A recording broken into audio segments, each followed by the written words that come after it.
पहले साइड से कर लो।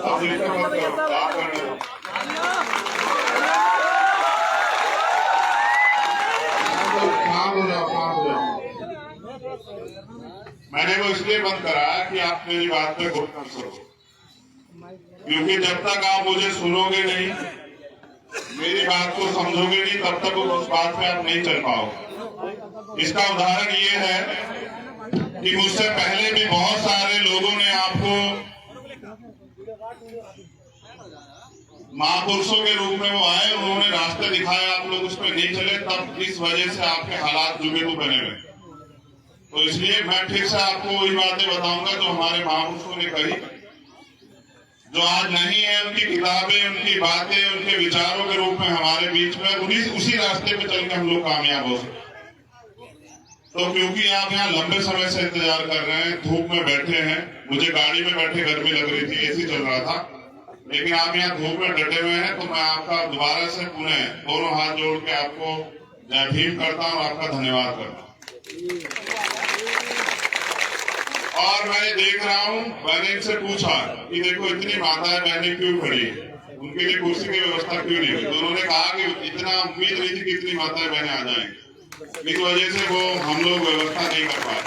मैं उनसे भी कहूंगा माँ बहनों से कि अगर वहाँ जगह है तो आप बैठ जाओ, और अगर आप खड़ी रह सकते हो तो मैं जल्दी बात खत्म कर दूंगा, क्योंकि मैं अपनी माँ बहनों को खड़े नहीं देख सकता हूँ। आपके सम्मान के लिए तो लड़ रहे हैं, और अगर आप बेटों के राज में भी माओ को खड़ा होना पड़े, बहनों को, फिर तो सब बेकार हो जाएगा। तो सबसे पहले जो आयोजक कमेटी है, मुझे एक लिस्ट दी गई है जिन्होंने बहुत मेहनत की, जिन्होंने ये प्रोग्राम ऑर्गेनाइज किया। हमारे भाई प्रधान सुखबीर सिंह जी, मैं उनका धन्यवाद करता हूं, क्योंकि जिस दिन से वो जुड़े थे उसी दिन से वो अपना तन मन धन उन्होंने इस आंदोलन में जुटाने का काम किया, वो लगे। मैं उनका, उनकी पूरी टीम का धन्यवाद करता हूँ। हमारे यहाँ के विधानसभा अध्यक्ष अशोक कुमार जी, ललित कुमार जी, हमारे जो जिला पंचायत सदस्य भाई प्रशांत जी,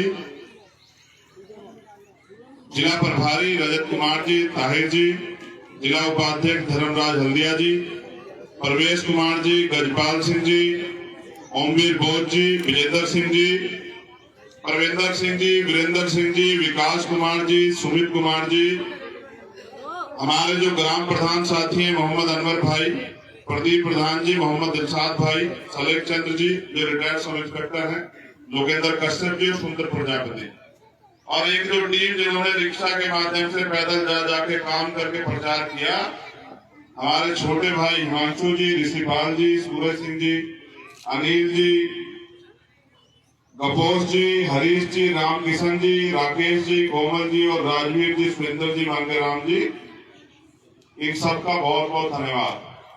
हमारे भीम आर्मी के जो जिलाध्यक्ष हैं और जो हमारे मंडल के समाजी नेता यहाँ बैठे हुए हैं,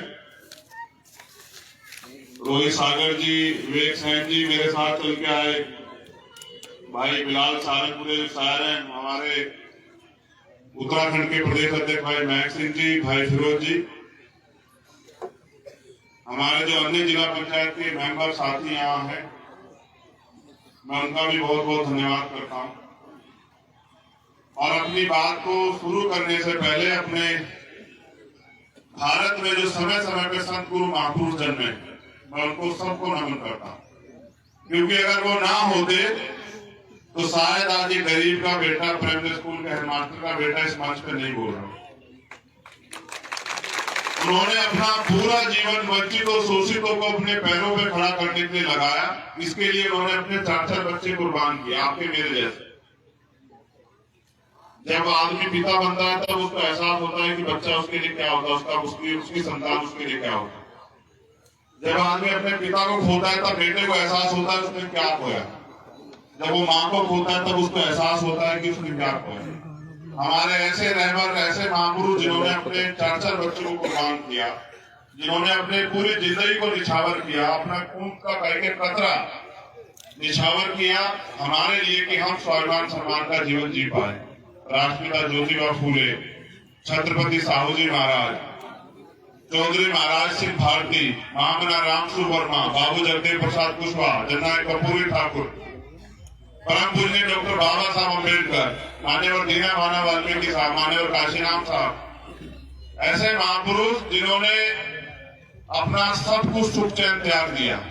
माँ रमाबाई, माँ सावित्रीबाई फूले, माँ अवंतिकाबाई लोधी, माँ झलकारीबाई कोरी, माँ फूलन देवी, ऐसी सभी वीरांगनाओं को भी नमन करता हूँ। और मैं बस आपसे कुछ देर बात करना चाहता हूँ, क्योंकि मेरा आपका चुनावी रिश्ता नहीं है, मेरा आपका संघर्ष का रिश्ता है, मेरा आपका खून का रिश्ता है, मेरा आपका परेशानियों का रिश्ता है। जिस जिंदगी में आप हैं उसी जिंदगी को मैं जी के आया हूँ, अभी भी बड़ा समाज हमारा उसी जिंदगी को जी रहा है।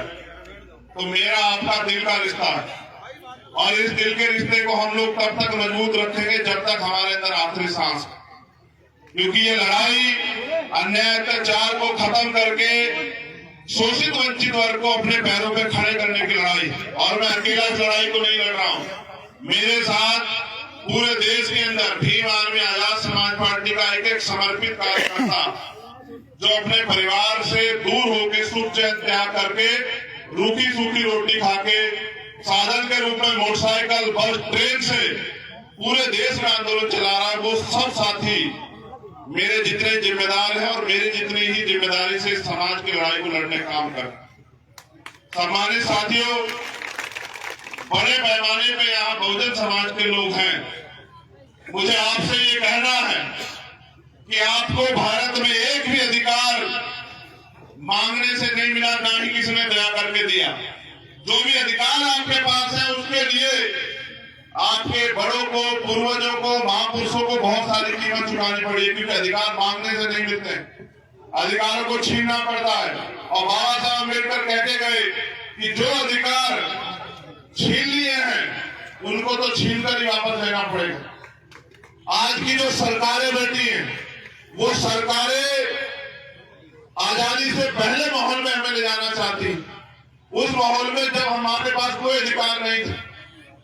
मैं अगर उनकी खामियां गिनाने की बात करूं तो पूरा दिन बीत जाएगा, इतनी खामियां हैं। लेकिन मैं तो आपको आपकी खामी बता रहा हूं कि जो समाज अपना इतिहास नहीं जानता वो कभी अपने भविष्य का निर्माण नहीं कर सकता। आपको अपने आप को जानने के लिए अपने इतिहास को जानना चाहिए, और इतिहास ये है कि जब तक भारतीय संविधान लागू नहीं हुआ तब तक इस देश में आपको सीमित अधिकार थे। आपको खुली हवा में सांस लेने का सम्मान के साथ अधिकार मिला जब भारतीय संविधान लागू हुआ। ये बात मैं आपको पूरी जिम्मेदारी से कह रहा हूँ। शासन प्रशासन के लोगों का भी धन्यवाद देता हूँ कि उन्होंने अपनी जिम्मेदारी अदा करी, जो जानकारी उनको तो इसके रूप उन्होंने अपनी व्यवस्था यहाँ की। लेकिन सम्मानित मेरे भाइयों बहनों, मैं आप में से मैं जब अभी, क्योंकि 2 दिन से मैं घर था, माँ की तबीयत खराब थी, मैं उनको देखने के लिए गया। जैसी माँ आपके पास है, आप तो मेरी माँ हुई, लेकिन एक ऐसी माँ घर पे भी बेटा होने का फर्ज अदा करने गया था। आज जब निकला तो उनके साथ एक तस्वीर खींच के निकला, ये कह के उनसे कि देखो मेरे पास बहुत करोड़ों माओं की जिम्मेदारी, आपको महापुरुषों का आशीर्वाद मिले, आप स्वस्थ रहो, लेकिन मैं उस जिम्मेदारी को भी, उस कर्तव्य पथ को भी नहीं त्याग सकता जो मेरे कंधों पे। तो उस कर्तव्य पथ को निभाने के लिए निकला हूं। वो कर्तव्य पथ ये है कि जब तक देश में रहने वाले अंतिम व्यक्ति को भी वो सुविधाएं और वो अधिकार नहीं मिलता जो इस देश के अमीर लोग ले रहे हैं, तब तक ये लड़ाई पूरी नहीं होगी। जब तक अंतिम व्यक्ति भी, जो गरीब खेती किसानी करने वाला किसान या मजदूर, या वो अंतिम व्यक्ति जो बहुत दूर कहीं इस उम्मीद के साथ जी रहा है कि उसका जीवन भी बदलेगा, उसको भी अधिकार मिलेंगे, उसको सम्मान का जीवन मिलेगा, उसके जीवन में भी अवसर आएंगे, ये लड़ाई उसकी लड़ाई। मैं अगर आपको जो बताना चाह रहा हूं उस पर गौर कीजिए कि 14 अगस्त 1947 को हम लोग भारत में गुलाम थे। 15 अगस्त 1947 को आजादी मिली, लेकिन लड़ाई यही से शुरू होती है। 14 अगस्त को जो हमारी आर्थिक स्थिति थी, सामाजिक स्थिति थी, राजनीतिक स्थिति थी, धार्मिक स्थिति थी, उसमें कितना परिवर्तन हुआ। 14 अगस्त को जिसके खाते में 100 रुपए थे, 15 अगस्त को आजाद होने के बाद उसके खाते में कितने पैसे आए हुए, आपने कभी सोचा? अगर नहीं सोचा तो जानकारी ले लो कि 14 अगस्त को जिसके खाते में 100 रुपए थे, 15 अगस्त को उसके खाते में 100 रुपए। देश की जो पावर थी अंग्रेजों ने यहाँ के ताकतवर लोगों के हाथ में दे दी। पहली सरकार बनी अंतरिम सरकार बिना चुनाव के, पंडित जवाहरलाल नेहरू प्राइम मिनिस्टर बने और उन्होंने वादा किया बाबा साहब अम्बेडकर से, क्योंकि बाबा साहब अम्बेडकर ने जब एक अधिकार हमें वोट का दिलाया, उन्होंने उस दिन एक बात कही मीडिया के सामने। जब मीडिया ने पूछा कि आज आपको कैसा लग रहा है, उन्होंने कहा आज मैंने रानी का पेट चीर दिया है, आज के बाद राजा बैलेट वोट से तैयार होगा, आपके वोट से तैयार होगा, आज के बाद राजा मेरे लोग तय करेंगे राजा कौन बने। एक वो अधिकार, और दूसरा अधिकार जब संविधान लागू हुआ तो पंडित जवाहरलाल नेहरू ने बाबा साहब अम्बेडकर से कहा संविधान में जो आपने लिखा हम उसको लागू कराएंगे, हम आपसे वादा करें। लेकिन वो वादा सिर्फ छलावा साबित हुआ। छलावा इसलिए जैसे मैंने कहा 14 अगस्त को जो हमारी स्थिति 15 उसको भी वही थी, और फिर जब 26 जनवरी 1950 को संविधान लागू हुआ, पहली बार हमें अधिकार मिले। उन अधिकारों का प्रयोग करके पढ़ लिख के उस दिन से हमारी पढ़ाई लिखाई और आगे बढ़ने की सही स्थिति शुरू हुई। पढ़ लिख के हम अपने पैरों पर खड़े हुए, आरक्षण की वजह से रोजगार मिले, नौकरियां मिली। उन नौकरियों को मिलने के बाद हमारे जेब में पैसे आए, उन पैसों की बदौलत हमने अपने बच्चों को पढ़ाना शुरू किया, अपने घर बनाने शुरू किए, अपने साधन जोड़ने शुरू किए, तब जाके हम लोग इस देश में थोड़े बहुत खड़े हो पाए। मैं आपको समझाने का ये प्रयास कर रहा हूं कि देश तो आजाद हुआ, लेकिन आप आजाद नहीं हुए। आप आजाद कब होते कि आजादी के साथ जो गरीब था उसको भी इतने साधन और संसाधन मिलते जितने अमीरों के पास थे। आजादी हुई, गरीब गरीब रह गया, अमीर अमीर रह गया, और गरीबों को जो अधिकार मिले, आज की सरकारें उन अधिकारों को लूटने का काम कर रही। जो थोड़े बहुत अधिकार दलित पिछड़ों को मिले, आदिवासियों को मिले, सरकार की गंभीर नजर उन पे है कि किस तरह से इनके अधिकार छीने। ये आजाद भारत है, बहुत सारी शिकायतें हैं, लेकिन आपसे कहनी पड़ेगी। आप ये बताओ 14 अप्रैल अब आ रही है नहीं आ रही है? आज सब लोग अपने अपने गांव में बाबा साहब अम्बेडकर की जयंती मनाओगे। आप जाओ परमिशन मांगने के लिए, पहले तो आप प्रोग्राम करोगे, पुलिस के लोग आप कहेंगे भाई आपने परमिशन नहीं है। जब आप परमिशन मांगने को जाओगे तो कहोगे नहीं पड़ता, चालू नहीं होगी। आप ये बताओ कैसी आजादी है जब हम अपने गांव में अपने महापुरुषों की जन्म जयंती नहीं मना सकते, तो बताओ हम कितने आजाद हुए इस देश में। परमिशन आप देखो, भारत एक सेकुलर कंट्री है, हर धर्म को धार्मिक आजादी है, हर धर्म को मानने वाले को धार्मिक आजादी है।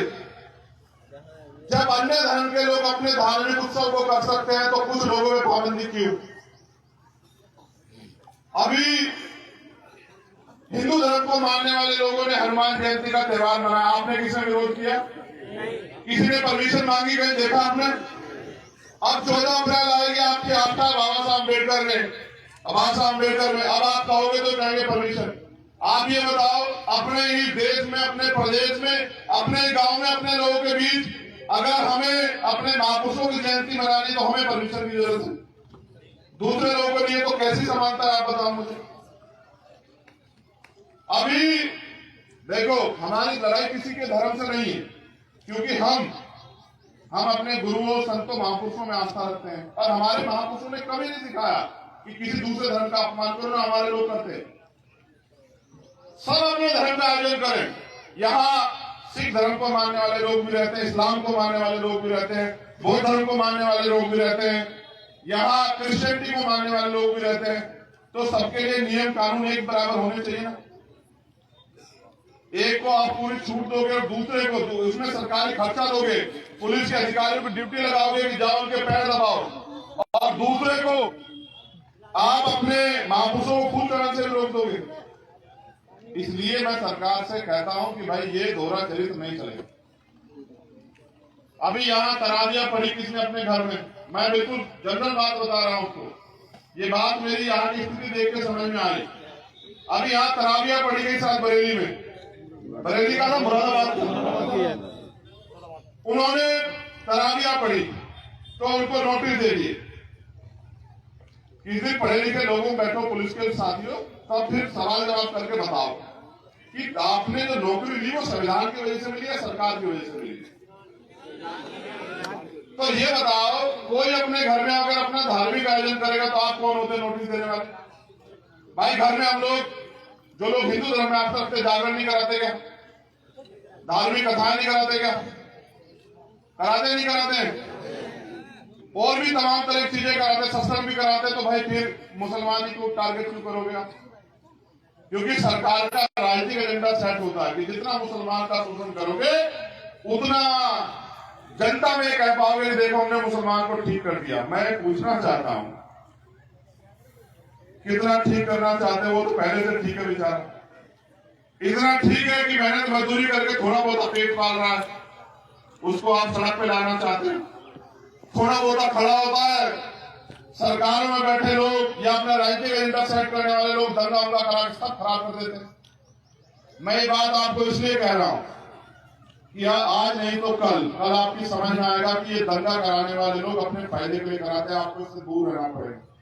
और अगर आप इनके मोहरे बनोगे तो आपका नुकसान होगा, याद रखना, क्योंकि भीड़ किसी की धर्म और जाति नहीं पूछती है, समझ रहे हो? भीड़ जब निकलती है किसी की जाति धर्म नहीं पूछती है, और नुकसान हमेशा गरीबों को होता है। आपने दंगे में किसी नेता को मरते देखा आज तक? किसी नेता का घर जलते देखा? जलाने वालों के हाथ कभी नहीं जलते हैं, जलते किनके? बुझाने वालों। समझ रहे हो? मैं बात आपसे इसलिए अपने लोगों से कर रहा हूं कि आपका रास्ता कहां है? आपको संविधान को यहां लागू कराना है, आपको राजनीतिक शक्ति प्राप्त करनी है, आपको सरकारों में जाना है, आपको अपने बच्चों के लिए पढ़ाई के लिए स्कूल खोलने हैं। 60,000 स्कूल बंद कराए सरकार ने 9 साल में। उन प्राइमरी स्कूलों में किसके बच्चे पढ़ते हैं बताओ मुझे हाथ उठा के? अमीरों के बच्चे पढ़ते हैं, गरीबों के बताओ? किसके हाथ बच्चे पढ़ते हैं बताओ? गरीबों के स्कूल किसके लिए बंद हुए? अमीरों के लिए, गरीबों के लिए? और जब हम पढ़े लिखेंगे तो सवाल कैसे करेंगे? हमें जानकारी कैसे मिलेगी कि देश में क्या चल रहा है? सरकार स्कूल क्यों बंद कर रही है? इसलिए कि गरीब के बच्चे ना पढ़े। लड़ाई यहां तक शुरू हुई कि जब एक गरीब व्यक्ति, उसकी बेटी, उसकी माँ, उसकी पत्नी, उसकी बहन, उसका बच्चा सरकारी अस्पताल के बाद दम तोड़ देता, लड़ाई यहां से शुरू होती है। क्या उसको इलाज कराने का अधिकार नहीं है भारत में? पैसे वालों का इलाज होगा और गरीब लोग सड़कों पर दम तोड़ेंगे। लड़ाई जब तक गरीबों को भी अमीरों जैसा इलाज नहीं मिलता बराबरी का, तब तक लड़ाई जारी रहेगी। इसलिए और ये होगा कब? देखो, मैंने आपको बताया कि देश तो आजाद हो गया, लेकिन आजादी तब मिली जब संविधान लागू हुआ। असल आजादी कब होगी? जब छात्रों में हिस्सेदारी मिलेगी। हम बार बार कहते हैं सरकार को जातिगत जनगणना करा दो, पता लग जाए किसकी कितनी जनसंख्या है और किस जाति के पास कितने रिसोर्स है, किसके पास कितनी नौकरियां हैं, किसके पास कितनी जमीन है, किसके पास कितना बिजनेस है। असल होना चाहिए था। आप भी सुनो मीडिया के लोग, जिस दिन देश आजाद हुआ हमें ये करना चाहिए था, अगर ईमानदार लोग कुर्सी में बैठते तो अंतिम व्यक्ति को भी साधन प्रोवाइड करवाते। जैसे पिता अगर संपत्ति बांटता है तो कैसे बांटता है? अगर उसकी जेब में 100 रुपए और 4 बच्चे तो 25-25 बांटेगा ना? बराबरी तभी हुई ना, तब होता। तब आप गैर बराबरी की खत्म करने की बात करते, हमारे अधिकारों पे गलत बयानबाजी करते। जिस देश आजाद हुआ आपने गरीब को भी वही साधन दिए थे जो आपके पास। फिर आप रेस की लाइन खींचते, फिर आप कहते जो आगे बढ़ पाया कि वो सही है, जो नहीं बढ़ पाया वो सही नहीं। इसलिए मैं आपसे कह रहा हूं कि देश आजाद हुआ, संसाधनों में वितरण नहीं हुआ, ना हमें जमीन मिली, ना हमें पैसे मिले, ना हमें रोजगार मिला, ना नौकरी मिली, कुछ भी नहीं मिला। इस बात को बाबा साहब अम्बेडकर समझते थे। उन्होंने आरक्षण की व्यवस्था इसलिए की कि कल जो कुर्सी में बैठे, उसी कुर्सी में बैठे लोग हैं वो गरीबों के बच्चों को नहीं पढ़ने देंगे। और अगर आज आरक्षण नहीं होता तो आपको कोई कुर्सी में बैठने नहीं देता। आज भी इतना जातिवाद है। इसका नमूना देखना हो तो ये देखो आप, अभी जो शायद मेरठ में हुआ, एक वाल्मीकि समाज के परिवार की शादी थी और ताकतवर व्यक्ति ने मना कर दिया कि मैं अपना वो नहीं दूंगा बैंकट हॉल। जब पता लगा जाति क्या होती है, जब उनको पता लगा कि वो शादी वाल्मीकि समाज की है तो उसने मना कर दिया। ये बात मैं आपसे इसलिए कह रहा हूं क्योंकि जाति जो है वो जाति नहीं है, जाति आपके साथ रहेगी। आप अधिकारी कर्मचारी बन जाओ, अरे आप सबकी लड़ाई लड़ते हैं। अपर कास्ट में भी अगर किसी के साथ अन्याय होगा हमारे पास आए आप लड़ते हैं, लेकिन नेता तो अपनी जाति के बच्चे ना। आज भी लोग मीडिया क्या लिखेंगे, हमें दलितों के नेता ये लिखेगी ना, कभी ये लिखेगी सबके नेता नहीं लिखेगी ना, यही कहेगी ना, और दूसरे लोग सबके नेता हो जाएंगे। मैं आपको ये बताने के लिए आया हूं कि सरकारी नौकरियां खत्म हो रही है, सरकारी स्कूल बंद हो रहे हैं, एजुकेशन का बजट खत्म हो रहा है, हेल्थ का बजट कमजोर पड़ रहा है, देश की जीडीपी गिर रही है, बेरोजगारी की दर बढ़ रही है, भुखमरी में हम टॉप पे जा रहे हैं। ये इसलिए हो रहा है क्योंकि भारत में केंद्र में और स्टेट में जो उत्तर प्रदेश में सरकार है वो चंद पूंजीपति ताकतवर लोगों की सरकार है, उसका गरीबों से कोई लेना देना नहीं। अगर गरीबों को अपनी लड़ाई को आगे बढ़ाना, अपने अधिकार सुरक्षित रखने हैं तो उनको अपनी लड़ाई को मजबूत राजनीतिक रूप से करना पड़ेगा। मैं कभी आपके बीच में नहीं आया, मैं तो धन्यवाद करता हूं क्षेत्र का कि जब ललित यहां से लड़े, आपने 2-3 गांव ये पड़ते 1100 वोट उनको दिए, उन्होंने मुझे भी बताया। मैं दोनों हाथ जोड़ के धन्यवाद देता हूं कि आपने गरीबों के बच्चों पे भरोसा किया, दिल से धन्यवाद करता हूं। लेकिन जो अधिकार भारतीय संविधान देता है उनको लागू कैसे कराओगे अगर आपके पास राजनीतिक शक्ति नहीं? कानून कहां बनते हैं? कानून विधानसभा में बनते हैं, लोकसभा में, सड़कों पे नहीं बनते। जब तक विधानसभा और लोकसभा में आपके लोग नहीं जाएंगे तब तक आपके हित के लिए कानून कहां बनेगा? और जो कानून बने हुए हैं उनको लागू कराने के लिए चाहिए राजनीतिक शक्ति। जब आपके लोग कुर्सी में बैठे होंगे तो कानून पालन कैसे होंगे? तो आप इस देश में कब तक भुखमरी, बेबसी, लाचारी, गरीबी के साथ जीना चाहते हैं? क्या आपके मन में पीड़ा नहीं कि खत्म होनी चाहिए? कितने लोग चाहते हैं कि किसानों की, मजदूरों की, गरीबों की समस्याएं खत्म होनी चाहिए? हाथ खड़ा करके बताओ। नहीं, दोनों हाथ छोड़ो, एक हाथ से मजा नहीं आ रहा, लग रहा है कि उत्साह कम है तुम लोगों में। वो खड़े करके रखो 1 मिनट, मैं नहीं मानूंगा तुम्हारी बात को अगर तुम 1 मिनट हाथ नहीं खड़े करके रखो। अच्छा नीचे करो, तुम्हें कष्ट ही तो नहीं देना है। देखो मैं रोज ही रहता हूं लोगों में, कहीं ना कहीं भ्रमण करता रहता हूं। कल मुझे सुबह कानपुर जाना है, उरई में, वहां हमारे साथी नील पटेल नेशनल जनमत चलाते हैं, उनकी माता जी की डेथ हो गई थी, उनके घर, उनके यहाँ प्रोग्राम है गांव में, सब लोग इकट्ठा होंगे, वहां चर्चा करेंगे कि भविष्य में हम लोग किस तरह आगे बढ़ना है। फिर मैं 10 तारीख को जाऊंगा गंगानगर सिटी, राजस्थान, हमारी सभा। फिर 12 तारीख को मैं फिर यही आऊंगा बिजनौर में, हमारा प्रोग्राम है 12 तारीख में। फिर 14 तारीख को हम लोग जाएंगे मध्य प्रदेश, मैं और हमारे उत्तर प्रदेश के साथी अन्य दलों के वो। फिर 16 में फिर मैं आपके पास आऊंगा। मुझे इस काम को करने में इतना आनंद आ रहा है आप सोच नहीं सकते। और उसका आनंद का कारण बताऊं क्या है? क्योंकि जो प्यार आपसे मिलता है ना वो करोड़ों रुपए से भी ज्यादा ताकतवर है। जब वो माँ सड़क पे मिलती है, भाई सड़क पे मिलता है, या वो बाबा चाचा ताऊ मिलते हैं, सर पे हाथ रखते हैं और वो माँ पूछती है कि कैसे हो तुम, ठीक होना, तो ऐसा लगता है कि चारों तरफ अपने ही लोग घूम रहे हैं। और उनको बहुत उम्मीद है हम लोगों से कि उनको हर बार धोखा देगा, अब उनको धोखा नहीं मिलेगा। मैं यहाँ मंच पर उपस्थित अपने नेताओं से भी कहना चाहता हूँ कि पुराने लोगों ने जो गलतियां की राजनीति में उनसे सीख लेनी और भाईचारा पैदा करना है कमजोरों में, शोषितों में। मैं तो अपने लोगों से पूछता हूँ, जब मैं अति पिछड़े वर्ग के लोगों में जाता हूँ, पाल प्रजापति से पूछता हूँ, भाई तुम्हारे, चलो बहुत सारे धर्म तो ठीक है, तुम्हारे बच्चों को रोजगार कहां से मिलेगा? तब उनके पास कोई जवाब नहीं होता, क्योंकि वो भी पीड़ित वंचित, उनको भी किसी ने हाथ पकड़ के साथ नहीं बिठाया। जाति है कि जाति नहीं, जाति के आधार पे ऊंच नीच है, ऊंच नीच के कारण हम लोग एकजुट नहीं। इसलिए हमारे महापुरुषों ने टुकड़ों में बटे हुए समाज को बहुजन समाज का नाम दिया। दलित, पिछड़े, आदिवासी, अन्य धार्मिक अल्पसंख्यक, और इनकी लड़ाई लड़ने के लिए लोगों को तैयार किया। मैं उनमें से एक, मैं आपका नेता नहीं, आपका बेटा हूं, आपका भाई। और इसलिए आपके बीच में हूं क्योंकि जो बहनें माए बैठी है, बताओ तुम घर में रोजगार चाहती हो, नहीं चाहती हो तुम्हें रोजगार मिले? बताओ हाथ उठा के। एक मुझसे सच सुनना चाहते तो सुनो। मेरी माँ खेत पे जाती थी घास लेने और सर पे 30-40 किलो घास की गठरी लेके आती थी और वो दूध बेचती थी, तब जाके हम लोग आगे बढ़े। मैं जानता हूँ हम लोग के क्या हाल है। मुझे कुछ बताने की जरूरत नहीं, मैं वहीं से निकल के आया। मैं बहुत अच्छी तरह जानता हूँ कि किस तरह मेरी माँ अपना पेट काट के हमारे पेट भरती थी, और आप भी भरती हो। आप भूखी रह के अपने बच्चों को पालती हो, इसलिए कि आपके बच्चे कल कामयाब हो जाए और आपकी गरीबी दूर हो। गरीबी ऐसे दूर नहीं होगी, गरीबी ऐसे दूर होगी जब आपके बच्चों को रोजगार मिलेगा, वो नौकरियां करेंगे, या उनको बिजनेस करने की आजादी मिलेगी, या आपको रोजगार मिलेगा। अगर देखो, मैं बाबा साहब ने कहा मुझे पूजने की नहीं, मुझे पढ़ने की जरूरत है। मैं मूर्तियों में नहीं, किताबों में आपसे भी कह रहा हूं, अपने महापुरुषों के विचारों पर चलोगे तो आपको कामयाब होने से कोई नहीं रोक सकता। सदगुरु रविदास जी महाराज ने क्या कहा सुना आपने? कहा, ऐसा चाहो राज में जो मिले सब अनुअन, और छोटे बड़े सब संग से रविदास रहे प्रसन्न। इसका मतलब समझते हो? मैं बताता हूं।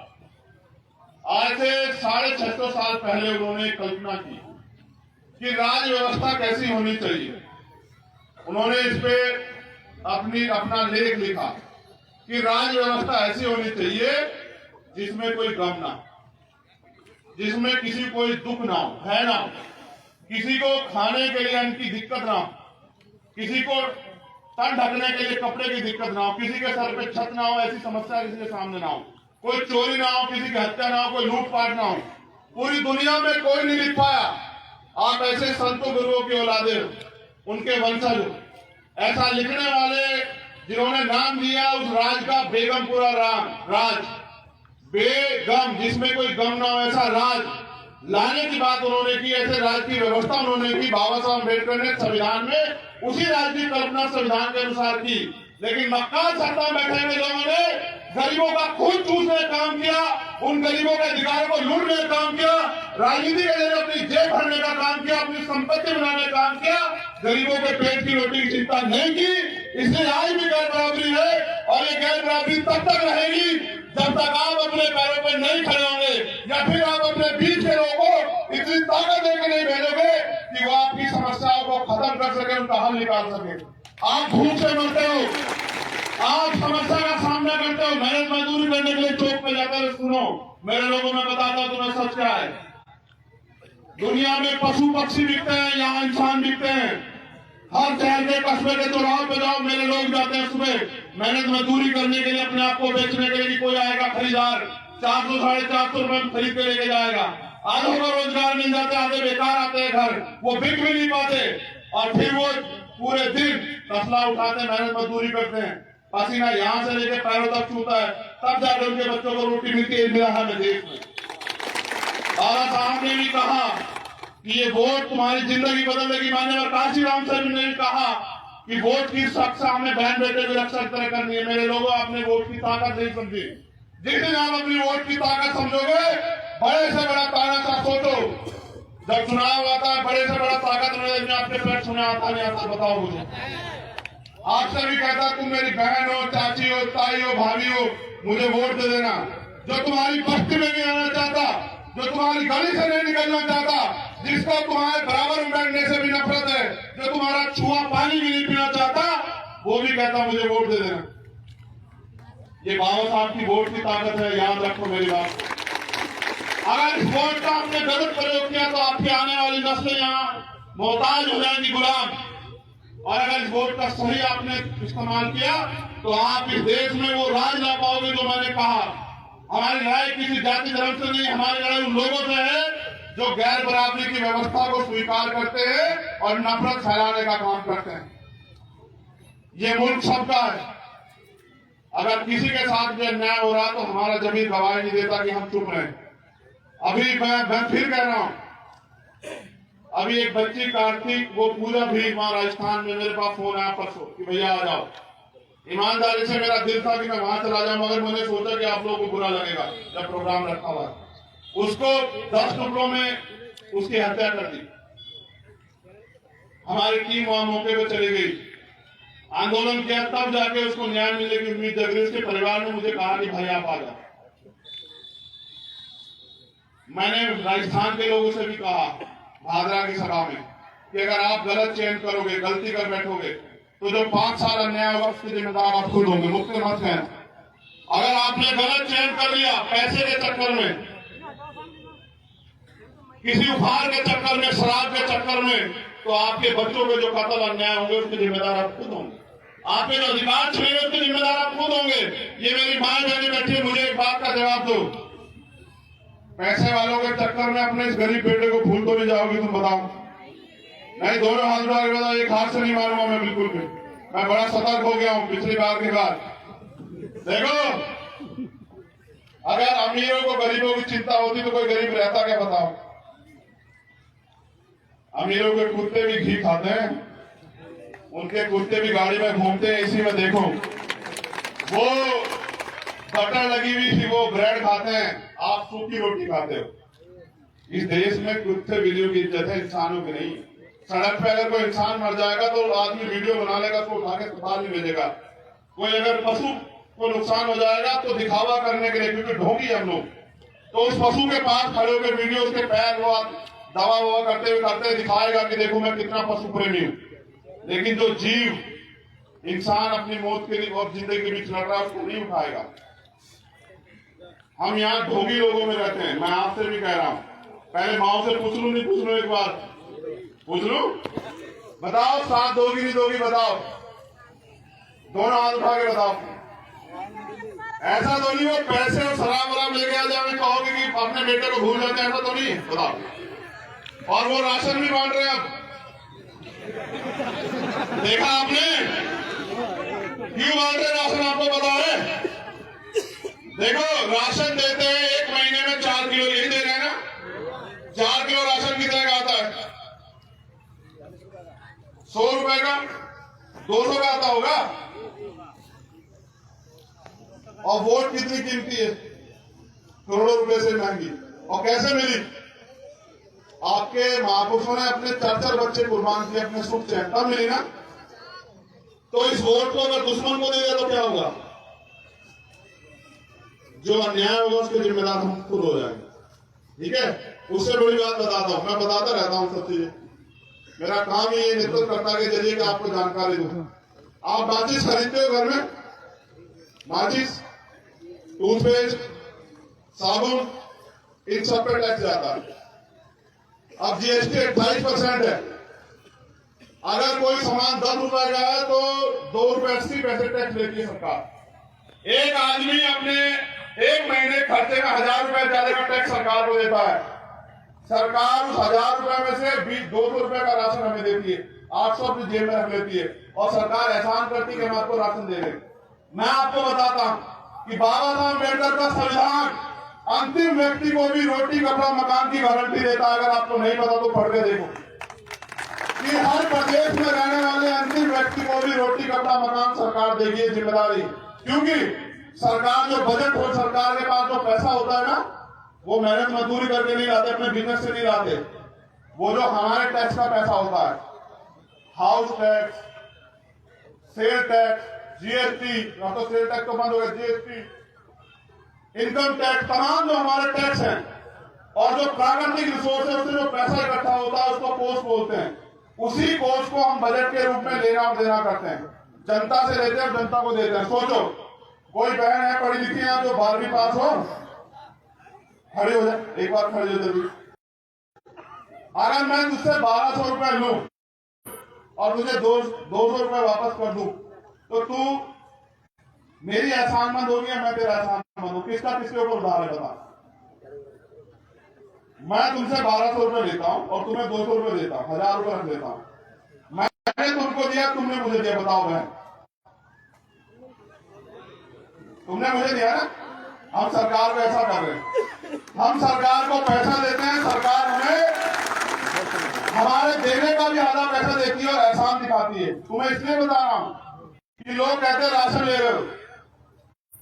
मुख्यमंत्री और प्राइम मिनिस्टर की कोई मेहनत मजदूरी नहीं करते भैया, समझ रहे हो? जब तुम्हारा आदमी मुख्यमंत्री बन जाएगा तब उस सारे पैसे को तुम्हारे लिए लगाएगा कि तुम अपने पैरों पे खड़े हो पाओ, अच्छे स्कूल बने, अच्छे हॉस्पिटल बने। रोजगार मिले, रोजगार भत्ता लागू हो, जमीनें मिले।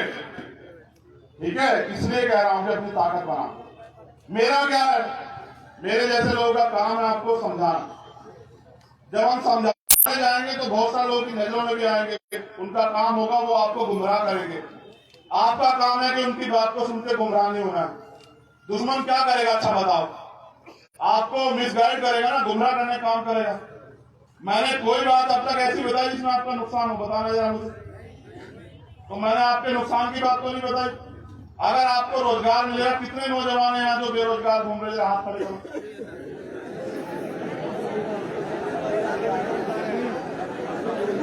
नीचे करो, बताओ। इसका मतलब मैं समझू कि बेरोजगार लोगों ने ठान लिया कि अब रोजगार देने वाला बना। ठीक है,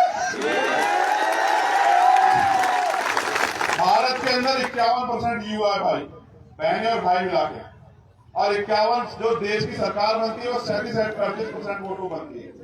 अगर ये 51% लोग भी अपने भाग्य का फैसला करने के लिए अपनी वोट को एकजुट कर दे तो ये युवा ही सरकार में आ जाए।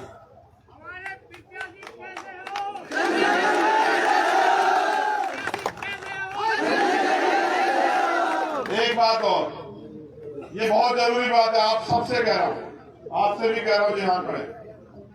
देखो भाई, उनके पास बहुत बड़े टीवी चैनल है, रोज उनका प्रचार होता है ना, बड़े बड़े अखबारों में उनके विज्ञापन आते हैं, उनके पास बड़े बड़े बैनर हैं, तमाम तरह की चीजें हैं प्रचार प्रसार करने के लिए। मेरे पास आपके लिए कोई, आपके अलावा कोई नहीं। यहाँ जो लोग आए, क्या किसी को किसने पैसा दिया है? कोई एक भी ऐसा हो तो बताओ। किसी को साधन दिया है कि भाई साधन से आ जाना? आप मेरी ताकत हो, मैं जो कुछ हूं आपकी वजह से। मैं आपसे कह रहा हूं, मेरी बात पे गौर करो, ताली बजाने की बजाय। आप जहां खड़े हो, बस आप मेरा इतना काम कर देना कि जो सामने वाला खड़ा उसको बता देना कि इस बार हम अपने भाई को ताकत देने के लिए तैयार, इस बार हम अपने भाई को कामयाब करने के लिए तैयार। मुकाबला हम लोग नहीं कर सकते तो हमें अपनी मनी माफिया मीडिया बनाना पड़ेगा। मेरा मीडिया आप, मैं जब इस दिन यहाँ आऊंगा बिना चुनाव लड़ने तो आपसे पैसे लेके चुनाव लड़ूंगा, खाली हाथ आऊंगा वहां से। मैं फिर कह रहा हूँ, बिल्कुल साफ बता रहा हूँ, रोटी भी आपसे खाऊंगा, आप ही की दी हुई जगह में रहूंगा, पैसा भी आपसे लूंगा चुनाव प्रचार का सारा, यहां तक कि पर्चा भरने का भी। लेकिन उसके बदले में मैं आपको क्या दूंगा? यहां नगीना का हर एक व्यक्ति अपने आप को एमपी मानेगा, इस बात को याद रखो। और उसके बाद जो ताकत तुम यहां से बना के भेजोगे मेरे लोगों, उसके बाद आपको किसी का के हाथ फैलाना नहीं पड़ेगा, ये भी मेरा वादा है। इसलिए क्योंकि बाबा साहब अम्बेडकर ने कहा कि राजनीतिक सत्ता वो चाबी है जो सारे ताले खोल सकती है। तो इस देश की सत्ता में आप लोग आओ, इसके लिए हम लोग लड़ रहे हैं पूरे देश में। और मेरा मानना है नीले पट्टे वाले लोग आपको इस गुलामी से आजाद करा के छोड़ेंगे।